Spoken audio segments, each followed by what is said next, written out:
ललित नारायण कांडपाल जुड़ गए हमारे साथ, हमारे असिस्टेंट एडिटर। ललित, रुझानों में एनडीए बहुमत की तरफ आगे बढ़ते हुए साफ है, जो जलेबियां बन रही है, सत्तू के पराठे बन रहे हैं, वेस्ट नहीं होगा। जश्न के लिए पूरी तैयारी जो थी वो दिख रहा था। बिल्कुल बिल्कुल रंजना, देखिए इस सवाल का जवाब मैं उन्हीं से लेता हूं कि आज जो है बहुमत की तरफ एनडीए बढ़ रहा है और बहुमत मिल भी चुका है एक तरीके से मैं कहूं।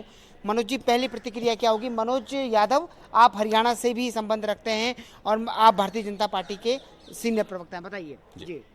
देखिए, एनडीए की वहाँ 2/3 की बहुमत की पूर्ण बहुमत की सरकार बनने जा रही है। बिहार की जनता ने सुशासन पर मोहर लगाने का काम किया है, विकास पर मोहर लगाने का काम किया है, नेतृत्व पर मोहर लगाने का काम किया है, कानून राज देने वालों पर मोहर लगाने का काम किया और साफ साफ दिखा दिया है कि वंशवाद, परिवारवाद, जातिवाद की राजनीति करने वालों को नकारने का काम किया है, जंगल राज को नकारने का काम किया है। वो साफ साफ दिखाता है कि वहाँ पर जो 5 पांडवों के रूप में जो एनडीए हमारा गठबंधन एकजुट होकर के लड़ा था और जिस तरह से वहाँ ठगबंधन और लठबंधन था, जो जूट ने कपास आपस में लट्ठम लट्ठा वाली जो कहानी चल रही थी, उसको नकारने का काम किया है। क्या बीजेपी अगर ज्यादा सीटें लेकर आती है तो मुख्यमंत्री बीजेपी का होगा? देखिए, एनडीए एकजुट होकर के लड़ा है और नीतीश बाबू हमारे चेहरा के रूप में लड़े हैं, उनके नेतृत्व में चुनाव लड़ा गया है, तो निश्चित रूप से नीतीश बाबू ही मुख्यमंत्री के रूप में।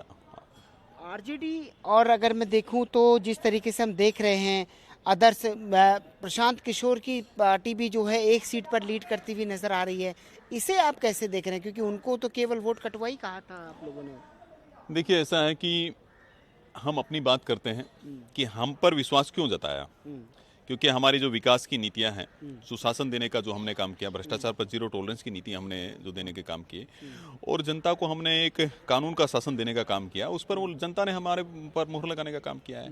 अब उनको नकारने का कारण यही है कि लठबंधन था, गठबंधन नहीं था, जूट ने कपास आपस में लट्ठम लट्ठा कर रहे थे।